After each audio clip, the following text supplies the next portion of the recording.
Good evening. Global pop superstar Katy Perry is tonight at the centre of a police investigation over bombshell claims of sexual abuse inside incident.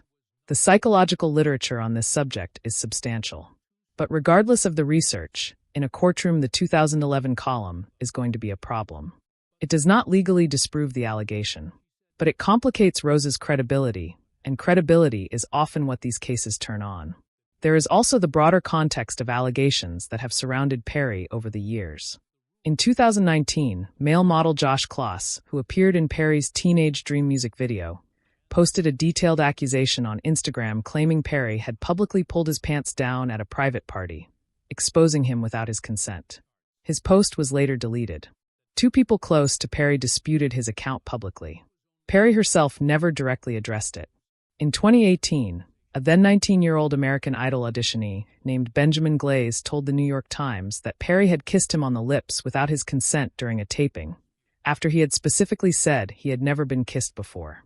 He said the moment had shaken him. Perry did not publicly address it. A television appearance by actress Anna Kendrick, in which she described an uncomfortable physical encounter with Perry at an awards event, was shared widely during this current news cycle. Kendrick has not made any new statement.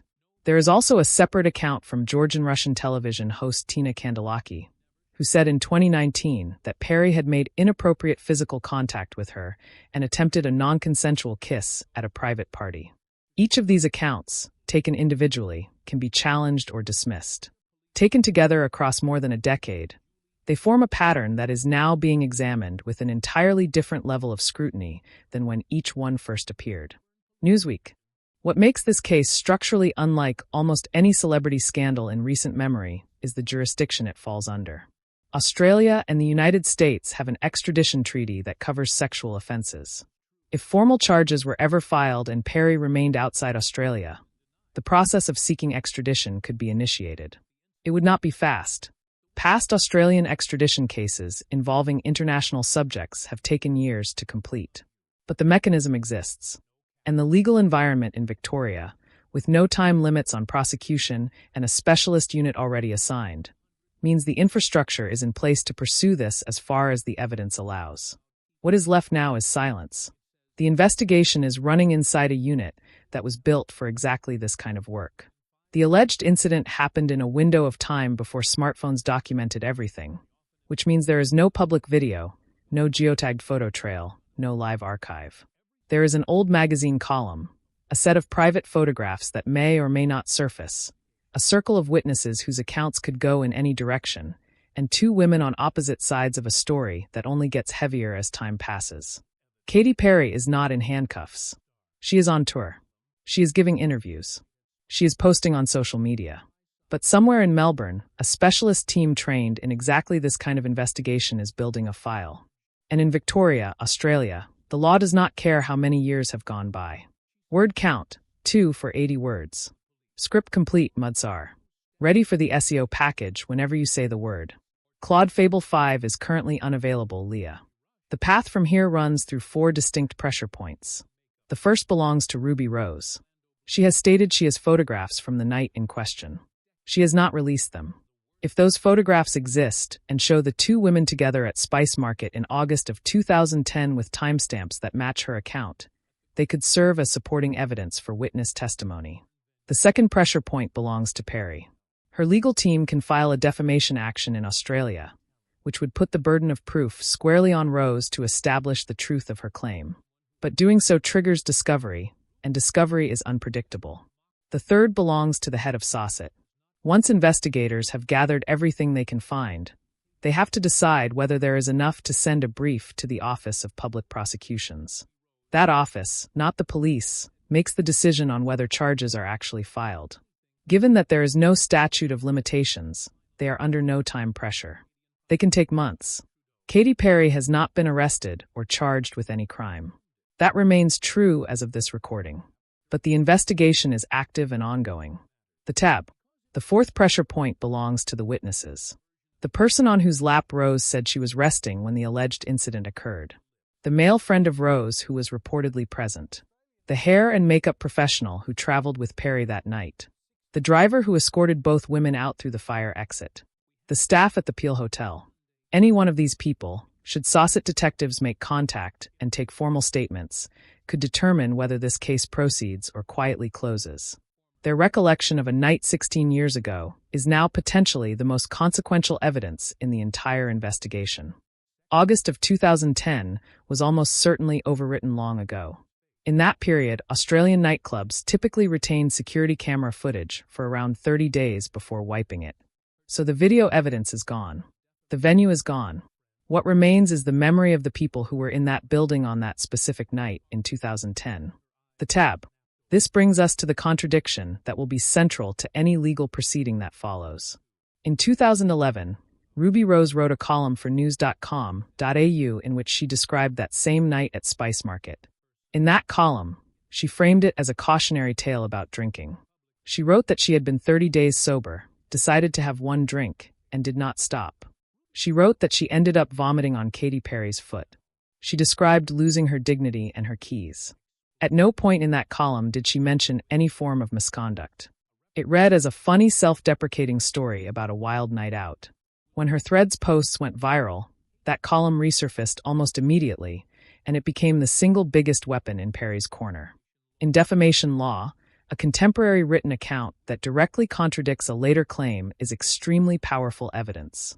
Perry's legal team will almost certainly use it to argue that Rose told the real version of events in 2011 and is now rewriting history. Rose addressed this gap directly on Threads. She said she had deliberately turned the assault into a funny drunk story because she did not know how else to process it. She said Katy Perry had subsequently helped her obtain a United States visa, and that the power that gave Perry over her career had kept her silent for years. That explanation is consistent with what researchers have found in studying disclosure patterns among survivors of sexual assault. Studies have consistently shown that many survivors do not come forward for years or even decades, particularly when the person who harmed them held. There is a version of this story where everything stays in the realm of celebrity gossip. A social media argument, some headlines, a PR statement, and then silence until the next scandal takes over. That version died the moment Victoria Police issued their official statement on April 15, 2026. Because from that point forward, this was no longer a celebrity dispute. It became a criminal investigation conducted by one of the most specialized law enforcement units in the Southern Hemisphere. And the position Katy Perry now finds herself in is something no amount of tour revenue or media management can simply make disappear. To understand how serious this has become, you have to start not with the accusation itself, but with the machinery that has now been activated around it. Victoria Police confirmed that detectives from the Melbourne Sexual Offences and Child Abuse Investigation Team, known as SOCIT, are investigating a historical sexual assault that occurred in Melbourne in 2010. Police confirmed the incident was reported to have taken place at a licensed premises in the city's central business district. That unit, SOCIT, is not a general crimes division. It was built exclusively to handle cases of this nature. The detectives inside it have completed specialized training in sexual offense investigation. They work alongside trauma counselors and forensic experts. They use a recorded evidence method called VARE, which stands for Video and Audio Recorded Evidence. When SOCIT opens a file, it is not a formality. It is a commitment, and they have opened a file on this case. Yahoo! The accusation itself came from Ruby Rose. The Australian actress known for her roles in Orange is the New Black and Batwoman. On April 12th, Rose was scrolling through social media when she came across a post from the entertainment publication Complex. Now let us look at the venue itself, because this is a part of the story that has been underreported. Spice Market was a nightclub that opened in Melbourne in 2009. It sat in the basement of a building on Beanie Lane in the central business district, directly adjacent to the Grand Hyatt Hotel on Collins Street. The venue was designed to look like a Moroccan courtyard. It had a fountain, antique architectural features, and a capacity of approximately 600 people. It had a private VIP section called the Genie Bottle, which is where high-profile guests were typically hosted. In August of 2010, Katy Perry was in Australia for promotional work ahead of her album Teenage Dream.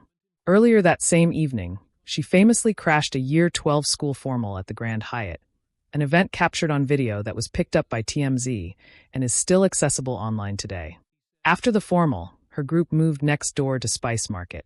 A former manager of the venue has since confirmed to media that Perry and Rose both arrived at the club that night.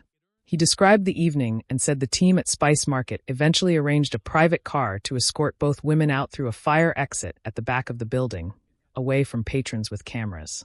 He said he believed they then went to another Melbourne venue called the Peel Hotel. He also stated, notably, that he was not personally aware of any misconduct during the night.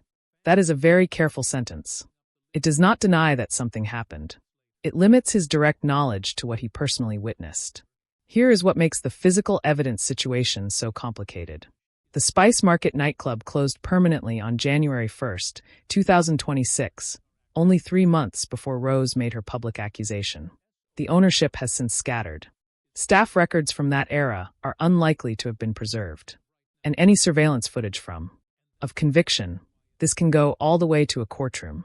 Perry cannot simply wait it out. The Hollywood Reporter TMZ. Perry's team responded before the investigation was even announced. Her representative told CNN that Rose's claims were categorically false and constituted dangerous, reckless lies. The representative did not reply to a follow-up request for comment once the investigation was confirmed. The statement from her camp is worth reading closely because it was not written for fans. Every word in it serves a legal function. The phrase categorically false shuts down any partial defense. The word reckless establishes a claim about the mental state of the person making the allegation. The phrase well-documented history sets up a character pattern that could be used to challenge Rose's credibility in any future proceedings. This is not a publicist speaking. This is legal strategy wearing a press release. And the fact that no lawsuit has actually been filed as of this recording tells you something as well, because filing a defamation suit in Australia would open the door to a discovery process, one that could force Perry's side to produce their own records, communications, and witnesses. That is a risk her legal team will not take lightly. CNN. Australian defamation law is one of the most plaintiff-friendly systems in the democratic world. In the United States, a public figure suing over an accusation must prove the person who made it acted with actual malice. That is an extraordinarily high standard to meet in court. In Australia, the burden is reversed entirely. The person being sued must prove what they said was true. If they cannot, they lose automatically. This is why Australia has become a preferred venue for high-profile figures who want to pursue legal action against public accusations. Geoffrey Rush won a case under this framework and walked away with a settlement of nearly $3 million. Rebel Wilson used it successfully. The language in Perry's representative statement suggests her legal team has studied this playbook carefully. But it also means that if Perry files and loses, it confirms the truth of the allegation in a court of law. The Post had picked up a joke that Katy Perry made about Justin Bieber's Coachella headline set. Perry had been at the festival that weekend, publicly attending with former Canadian Prime Minister Justin Trudeau, and her mood was playful and visible. She posted a jab at Bieber's performance on her Instagram. Complex amplified it. Ruby Rose saw it, and what she wrote in response was not a counter-joke. It was 16 years of silence ending in a single public post. Rose wrote that Katy Perry had sexually assaulted her at Spice Market nightclub in Melbourne. She wrote that she had been resting on her best friend's lap in an effort to avoid Perry, and that Perry had bent down, pulled her underwear to the side, and made contact with her face. She wrote that she had then vomited on Perry as a result.